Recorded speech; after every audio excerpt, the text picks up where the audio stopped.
सरजमीन से आपको मीठी हवा आती है, वहां की आप पे उम्मत पर जुल्म हो रहा है। या रसूल अल्लाह, या रसूल अल्लाह, जुल्म हो रहा है आपकी उम्मत पर। आका, हमको जुल्म के जरिए मिटाने की कोशिश की जा रही है, मगर या रसूल अल्लाह सल्लल्लाहु अलैहि वसल्लम, हम आपके उम्मती हैं, हम खबीब बिन अदी के गुलामों के गुलाम हैं।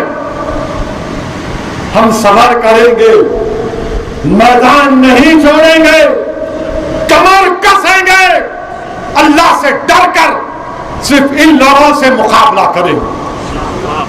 मेरे अजीज दोस्तों और बुजुर्गों, खबीब बिन अदी को जब फांसी दे दी गई तो खबीब बिन अदी ने अपने चेहरे को किबले की तरफ कर लिया, अपने चेहरे को। तो मुश्रिकीन मक्का ने कहा, पलटाओ इसके चेहरे को, पलटाओ इसके चेहरे को किबले से। जान बाकी थी, ईमान देखो आप। और खबीब बिन अदी ने कहा, कुरान की आयत पढ़ी कि जिधर भी देखो अल्लाह ही अल्लाह है। परेशान हो गए और फिर उनका चेहरा किबले की तरफ हो गया, मोड़ते फिर किबला किबले की तरफ, चेहरा फिर किबले की तरफ। और उसके बाद नेज़े लेकर मारते थे खबीब बिन अदी को, फांसी पर है तलवार से मारते थे। और उसके बाद खबीब बिन अदी ने उनको बददुआ दी और कहा, या अल्लाह, इनको तबाह बर्बाद कर दे, इनको निस्तो नाबूद कर दे। ये मुझे सजा इसलिए दे रहे हैं कि मैंने तेरे दीन का मानने वाला हूं, मैंने तेरी वहदानियत का इकरार किया, मैंने तेरे रसूल के पैगाम को आम किया। या अल्लाह, इनको बर्बाद कर दे। तो जो मुश्रिकीन वहां पर थे जमीन के बल लेट गए, कान में उंगलियां रख लिए। हजरत खबीब बिन अदी आखिर में एक किसी जालिम ने एक बर्चा फेंक कर अपने सीने में फेंका और खबीब बिन अदी की रूह पर वास कर गए। अल्लाह के रसूल सल्लल्लाहु अलैहि वसल्लम ने सहाबा से कहा, यहां पर है कोई जो खबीब बिन अदी की लाश को लाए, यहां पर है कोई जो खबीब बिन अदी की लाश को लाए। तो जुबैर बिन अव्वाम खड़े हुए, बोले, रसूल अल्लाह, मैं जाऊंगा। और एक सहाबी रसूल खड़े हुए, रसूल अल्लाह, जाओ, मैं इजाजत देता हूं। गए। 40 दिन हो गए थे, 40 दिन हो गए थे फांसी और ये तमाम जुल्म करके। जब मक्तलगाह को गए तो ऐसा लग रहा था कि खबीब बिन अदी अभी इंतकाल हुआ, अभी शहीद हुए, खून बह रहा, अभी खून बह रहा। उनकी लाश को निकाले और जब लेकर निकले तो कुफार मक्का को मालूम हुआ, उनके पीछे किए, उनका पीछा किए। जब तो मुकाबले के दर पे आ गए थे तो जुबैर बिन अव्वाम ने कहा कि मैं अब्दुल मुत्तलिब का नवासा हूं, तुम अगर तलवार से मुकाबला करोगे तो तलवार से करेंगे, तीर से करेंगे तो तीर से करेंगे। खबीब बिन अदी की लाश मुबारक रखी हुई और अचानक जमीन के अंदर वो चले जाते, अचानक जमीन के अंदर वो चले जाते। तो इसीलिए उलमा कराम ने उनको कहा कि उनको लक़ब दिया बलीउल अर्ज़, खबीब बिन अदी को बलीउल अर्ज़ दिया। अब जो लोग नौजवान परेशान हैं, क्या तुम नहीं जानते? आप लोग बैठेंगे अभी 10-15 मिनट।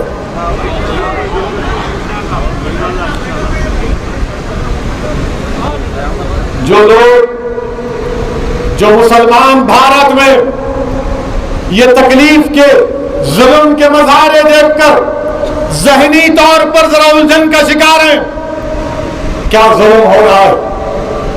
क्या तुम भूल गए खंदक, जंगे खंदक में सैयदुल शुहदा अमीर हमजा की शहादत को? जब वैशी ने हजरत अमीर हमजा को तीर मारा और जब आप शहीद हो गए तो वैशी ने आपका सीना चाक दिया पूरा, सीना खोल दिया, कलेजा निकाला, जाकर हिंदा को दिया तो हिंदा ने आपके कलेजे को चबाया, वापिस खंदक के मैदान में आई और हजरत हमजा सैयदुल शुहदा के कान और नाक और पैर को काटा, नाक के जेवर बनाए, कान के जेवर बनाकर मक्के में गई। याद रखो अमीर हमजा की शहादत को। क्या तुम भूल गए अल्लाह के रसूल सल्लल्लाहु अलैहि वसल्लम जिसके लिए जमीन और आसमान बनाई गई, दंदाने मुबारक शहीद हुए उहद में। क्या तुम्हारी तकलीफ उससे बढ़ के तकलीफ हमारी तकलीफ नहीं? क्या तुम भूल गए मक्के का शहर है और जिसमें मुबारक पर ऊंट की उठड़ी डाली जा रही है? क्या तुम भूल गए कि ताइफ का सफर है? रसूल रहमत सल्लल्लाहु अलैहि वसल्लम ताइफ के सफर में जाते हैं तो घेर लिया जाता है, नारे लगाए जाते हैं, नारे लगाए जा रहे हैं, पत्थर फेंके जा रहे हैं। बताओ 1400 साल में कुछ बदला? जब भी नारे लगा रहे थे, जब भी पत्थर बरसाए, आज भी नारे लगा रहे हैं, आज भी पत्थर बरसा रहे हैं। उस वक्त आक़ाए दो आलम सल्लल्लाहु अलैहि वसल्लम इतने पत्थर बरसाए कि आक़ाए दो आलम को अपने खून में, जिस्म मुबारक खून में भर गया, नाला ने मुबारक चिपक गई खून से। क्या तुम भूल गए हजरत बिलाल को? क्या तुम भूल गए हजरत बिलाल को? हजरत बिलाल के बारे में मालूम, जो नौजवान आज परेशान है ये नजारे देखकर कि बुलडोजर आया तोड़ दिया, ये करा, हिम्मत रखो, यकीनन जुल्म हो रहा है। मगर बिलाल की, हजरत बिलाल की इस दास्तान को याद रखो कि मक्का है, मक्के की वादी है, चिलचिलाती धूप है, हजरत बिलाल के गले में रस्सी डाल दी गई और बच्चों के हाथ में रस्सी दी गई कि घसीटते जाओ, बिलाल को लेकर जाओ। कौन बिलाल? गले में रस्सी है और पूरे मक्के की वादी में बच्चों से कहा जा रहा है उमैया बिन खलफ कि घसीटो इनको, घसीटो इनको। गर्मी के दिन में हजरत बिलाल को उमैया गरम गरम रेत पर लिटाता, गरम गरम पत्थर रख देता और इनसे कहता कि मानो लात और उज़्ज़ा को, छोड़ दो इस्लाम को। तो क्या कहते हजरत बिलाल? अहद अहद अहद, मैं लात और उज़्ज़ा को नहीं मानता, मैं मोहम्मद सल्लल्लाहु अलैहि वसल्लम का गुलाम हूं, मैं अल्लाह को वहदहू ला शरीक मानता हूं, मैं शुद्ध ला इलाहा इल्लल्लाह कहूंगा और मोहम्मद रसूलुल्लाह। फिर एक वक्त रसूलुल्लाह सल्लल्लाहु अलैहि वसल्लम का गुजर हुआ तो रसूलुल्लाह सल्लल्लाहु अलैहि वसल्लम ने दुआ की, या अल्लाह बिलाल से तकलीफ को दूर कर दे। दूसरे दिन सिद्दीक अकबर ने अपना, उनका गुलाम था अबू बकर सिद्दीक रज़ी अल्लाह तआला, उसका नाम खस्तास था। नाम याद रखो, फिल्म स्टारों के गाने बहुत याद हैं। और खस्तास की कीमत हजरत बिलाल से कई गुना ज्यादा थी। उन्होंने उमैया से कहा इसको रख, बिलाल मुझे दे दे, बिलाल मुझे दे दे। बिलाल को ले लिया। क्या तुम जानते हो अजीज दोस्तों और बुजुर्गों, जनीरा एक खातून थी, इतना मारा उसको, इतना मारा सिर्फ इस्लाम कबूल करने पर कि आंख की बीनाई चले गई। तो अबू जहल बोला, है जनीरा देख, लात और उज़्ज़ा ने तेरी बीनाई ले ली। तो उस नेक बहादुर खातून ने क्या कहा, सुनो मेरी माँ और बहनों, उसने कहा कि लात और उज़्ज़ा कुछ नहीं कर सकते, करने वाली जात तो अल्लाह की है और अल्लाह ने चाहा तो दोबारा मेरी बीनाई वापिस आ जाएगी। सुबह में जुनेरा की भी बीनाई वापिस आ गई, वापिस आ गई। तो ये पूरे मुशरिक बोले नहीं नहीं, ये तो मोहम्मद सल्लल्लाहु अलैहि वसल्लम का जादू है। जुनेरा की कुर्बानी को याद रखो। हजरत खबाब बिन वारिस कौन थे मालूम? लोहे का कपड़े पिनाकर धूप में खड़ा कर दिया जाता था और लोहा गर्म करके उनके सर पर रख दिया जाता था। क्या तुम भूल जाओगे इन कुर्बानियों को, इन तकालीफ को? क्या तुम भूल जाओगे मुसलमानों भारत के शेख बिन अबी तालिब में? नौजवानों, तुमको मालूम शेख बिन अबी तालिब क्या है? मालूम आपको? मालूम आपको? शेख बिन अबी तालिब में अल्लाह के रसूल सल्लल्लाहु अलैहि वसल्लम को 3 साल समाजी बायकॉट किया गया था। मक्के की एक वादी में छोड़ दिया गया कि बनु हाशिम का कोई अपनी मक्के को नहीं आएगा। 3 साल, 3 years मोहम्मद सल्लल्लाहु अलैहि वसल्लम शाह बिन अबी तालिब में सोशल बायकॉट किया गया। पत्ते खाते थे और हम हलीम खा रहे हैं। अल्लाह के रसूल सल्लल्लाहु अलैहि वसल्लम और सहाबी पत्ते खाते थे, पत्ते खाते थे, पत्ते। पानी मिल गया तो मिल गया। 3 साल। आज खरगोन में मुसलमानों से कहा जा रहा है कि इनका सामाजिक बायकॉट करो। जालिमों, तुमने कोशिश कर ली 1400 साल पहले, तुम उस वक्त कामयाब नहीं हुए, अभी भी नहीं होगे इंशाअल्लाह। आज खरगोन में कहा जा रहा है कि मुसलमानों का बायकॉट करो, दुकानों से कुछ मत खरीदो। क्या तुम रज़ाक हो?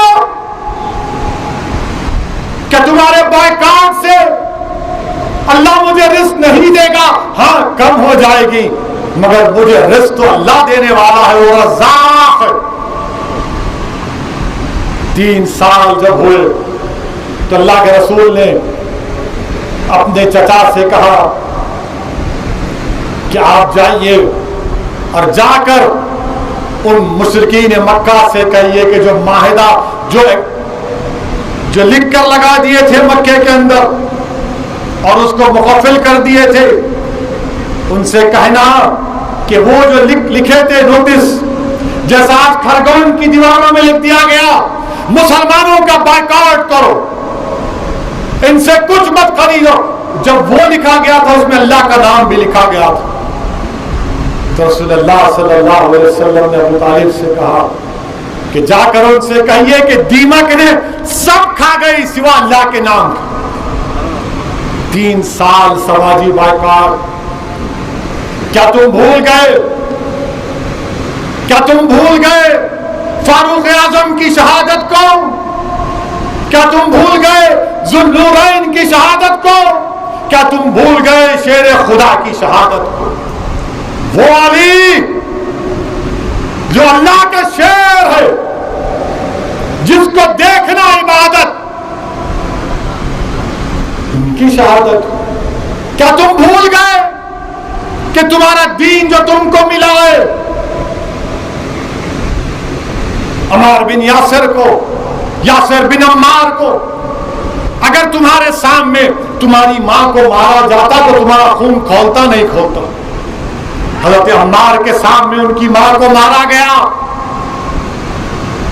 हज़रत सुमैया को अबू जहल ने नेज़ा मारा। तुमको मालूम मेरी मां और बहनों, इस्लाम में सबसे पहले शहादत किसने दी? मर्द ने नहीं दी, औरत ने दी। उसका नाम हज़रत सुमैया। बेटे के सामने मां को मार दिया गया।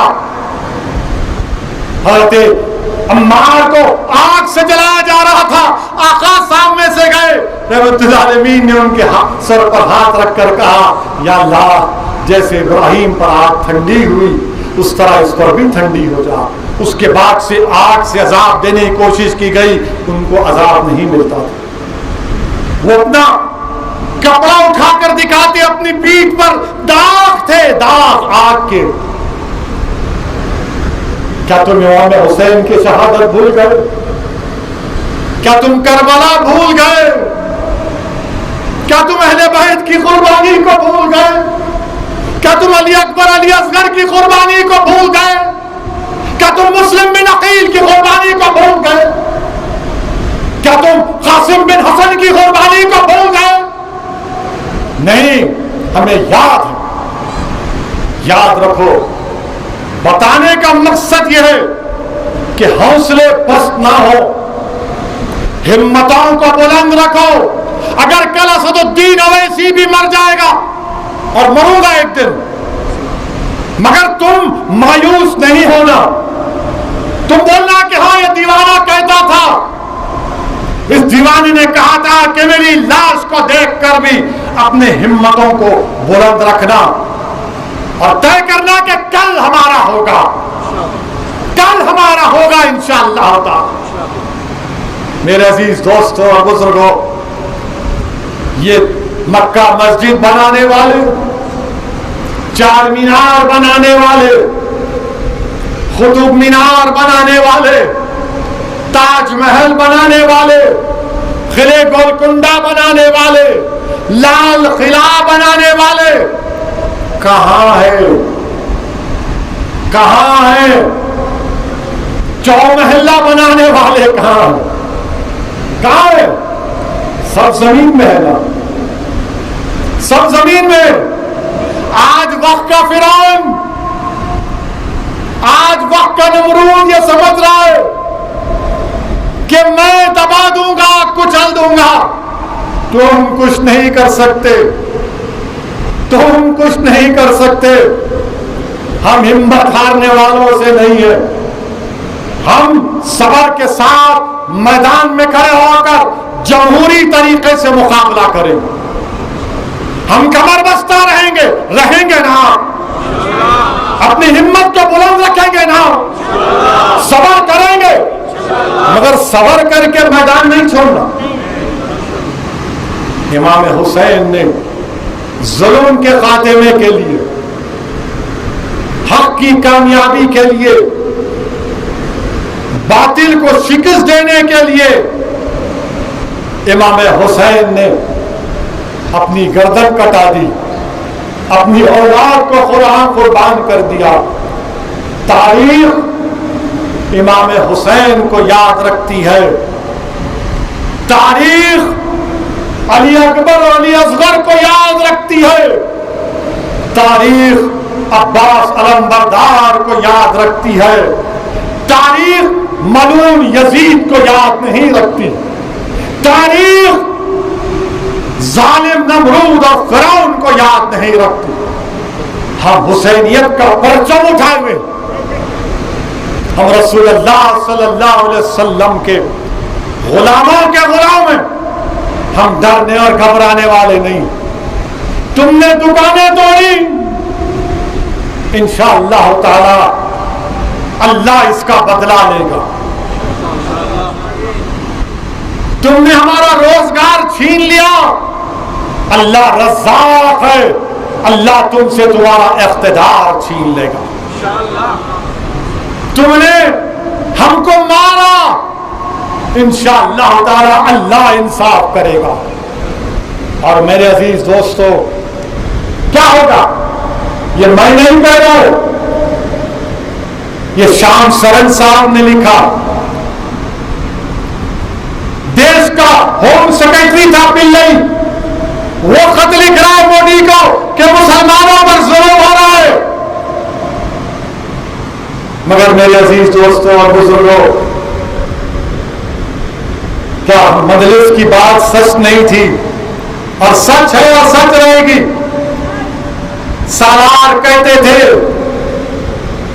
उससे पहले अब्दुल वाहिद ओवैसी कहते थे, और आज ये दीवाना आपसे वही कह रहा है कि मुसलमानों, तुमको अपनी सियासी क़यादत बनाना पड़ेगा। तुमको अपनी सियासी लीडरशिप बनाना पड़ेगा। मैं पुकारता हूं, कहता हूं, मुझ पर इल्जाम लगाओ, मुझे कोई उसकी परवाह नहीं है। एक बार गोली चला, फिर चला लो,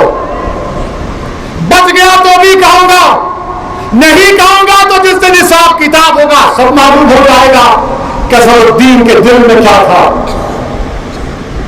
तुम बोलने वाले बोलो, मुझे तुम्हारी परवाह नहीं है, तुम नहीं जानते, तुम नहीं जानते मैं खबीब बिन अदी के गुलामों का गुलाम हूं।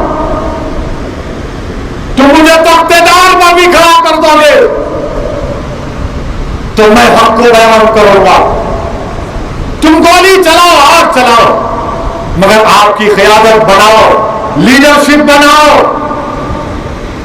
दिल्ली में दुकानें तोड़ी गई तो दिल्ली का चीफ मिनिस्टर कहता है उस इलाके में बांग्लादेशी रोहिंग्या रहते। खड़गांव में 22 घरों को तोड़ दिया गया, 140 मुसलमान जेल में, 5 पर एनएसए लग गया। तो मध्य प्रदेश का कांग्रेस का साबिका चीफ मिनिस्टर बोलता है कि पैसे देते मुसलमानों को पत्थर फेंकने के लिए। हम क्या बिकने वाले हैं? क्या अपने जमीन का सौदा कर सकते हैं? तुम्हारी सोच में यह है, तुम हमको इज्जत की निगाहों से नहीं देखते। कौन पुकार रहा है? कौन आवाज दे रहा है? कौन जहांगीरपुरी को जाता है रात के अंधेरे में? कौन कैरोली राजस्थान के इंसाफ की बात कर रहा है? यही दीवाना मजलिस इत्तेहादुल मुस्लिमीन कर रही। मेरे अजीज दोस्तों और मुस्लिमों, याद रखो, आप हुकूमतों को बदल नहीं सकते, लीडर पैदा कर सकते हो। लीडर पैदा करो। मेरी मां और बहनों, अगर मैं खराब हूं तो मुझसे अच्छे को ले लो, मगर अपनी क़यादत को बनाओ। भारत में अगर जमहूरियत है, लीडर बनाना, लीडर कैसे बनाओ? लड़ेंगे ना इलेक्शन लड़ेंगे तो तभी लीडर बनेगा। ये मुशायरों से लीडर नहीं बनता, दावत इफ्तार से लीडर नहीं बनता, ईद मिलाद की दावत से लीडर नहीं बनता, गंगा जमुनी की बेहुदा बातें करने से लीडर नहीं बनता। लीडर कैसे बनता है? लीडर उसी वक्त बनता है जब आप मुत्तहिद हो जाएंगे, जब अल्लाह कहता है कि अल्लाह की रस्सी को मजबूती से थाम लो। वातसिमू बिहब्लिल्लाह जमीअन वला तफर्रक़ू। अल्लाह की रस्सी क्या है? कुरान और सुन्नत। मुत्तहिद हो जाओ, अपनी सियासी क़यादत को पैदा करो। हम भारत के वजीर आजम से कहना चाह रहे हैं, इस नफरत को खत्म करो। वजीर आजम, ये देश को कमजोर कर रहा है। आपकी पार्टी, आपकी हुकूमत भारत के मुसलमानों पर एक जंग का ऐलान कर चुकी है। हम इस भारत के बाइज्जत शहरी हैं, हमारे भी जान की कीमत है, हमारी दुकान की कीमत है। क्या हमारे बच्चे, अपनी वालिद की दुकान को डिमोलिश कर दिया गया तो चवन्निया ढूंढ रहा है, चवन्निया। अब्बा की दुकान तोड़ दी गई। मेरे अजीज दोस्तों और बुजुर्गों, हमारे चैनल को लाइक करें, सब्सक्राइब करें और बेल आइकन जरूर दबाएं।